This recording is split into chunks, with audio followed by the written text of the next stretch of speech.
آج جس دور میں ہم زندگی گزار رہے ہیں اس دور کی بہت بڑی خاصیت کہ اللہ رب العالمین نے اپنے عذاب کے سارے دروازے ہم لوگوں پر کھول دیے ہیں۔ کہیں بیماری کا عذاب، کہیں بارش کا عذاب، کہیں طوفان کا عذاب، کہیں چوہوں کا عذاب، الگ الگ قسم کے وہ عذاب جو الگ الگ قوموں پر آیا کرتے تھے اس امت پر ایک ساتھ الگ الگ حصوں میں آج جاری و ساری ہے۔ قریبی میں ہم نے دیکھا کہ ایک بیماری کی وجہ سے اللہ رب العالمین نے پہلے ہمیں گھروں میں قید کیا، کاروبار برباد ہو گئے، مہنگائی بڑھ گئی، پریشانیوں کا انتہائی زیادہ شدت کا عالم کہ ہم عبادت گاہوں تک سے دور کر دیے گئے۔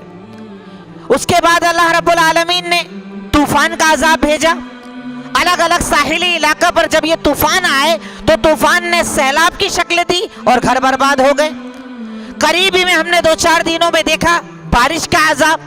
فصلیں کھڑی ہوئی ہیں،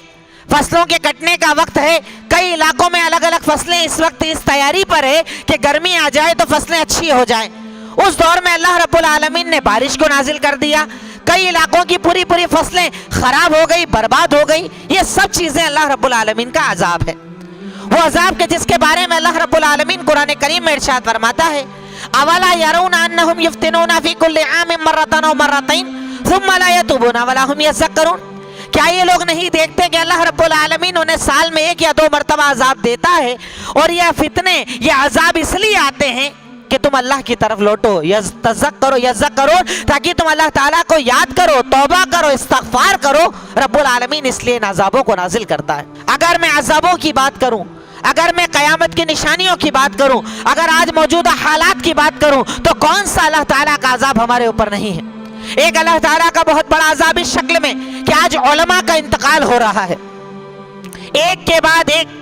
پوری دنیا سے وہ علماء جو دین کے علم بردار، دین کو پھیلانے والے، بتانے والے ایک ایک کر کے رخصت ہوتے چلے جا رہے ہیں، اور ان کی جو جگہ خالی ہو رہی ہے اس پر بیٹھنے والے دوسرے علماء نہیں مل رہے، نئے علماء ایسے آ ہی نہیں رہے ہیں کہ اس جگہ پر بٹھایا جائے جس جگہ پر پرانے علماء بیٹھتے تھے۔ مفتیوں کا انتقال ہو رہا ہے، مفسرین کا انتقال ہو رہا ہے، محدثین کا انتقال ہو رہا ہے، بڑے بڑے علماء کا انتقال ہو رہا ہے۔ تو جب علماء کا خاتمہ ہوگا یقیناً علم کا خاتمہ ہوگا، کیونکہ اللہ کے نبی صلی اللہ علیہ وسلم نے ارشاد فرمایا ان اللہ لا ينتزع علما انتزاعه من الناس۔ اللہ تعالیٰ علم کو ایسے نہیں کہ ڈائریکٹ اٹھا لے گا، علم کو اٹھانے کا مطلب ہے کہ اللہ تعالیٰ علماء کو اٹھا لے گا، اور جب علماء نہ ہوں گے تو لوگ جاہلوں کو اپنا مفتی بنائیں گے، خود بھی گمراہ ہوں گے اور انہیں بھی گمراہ کریں گے۔ اس دور میں ہم زندگی گزار رہے ہیں، یعنی اللہ تعالیٰ کا ایسا کون سا عذاب ہے جو آج ہم اپنی آنکھوں سے نہیں دیکھ رہے؟ ہم نے کبھی قرآن میں پڑھا تھا، ہم نے کبھی تاریخ الامم میں پڑھا تھا کہ قوم عاد پر اللہ تعالیٰ نے طوفان کا عذاب بھیجا، فلاں قوم نوح پر بارش کا عذاب بھیجا، ان پر بیماریوں کا عذاب بھیجا، اس پر یہ، اس پر وہ،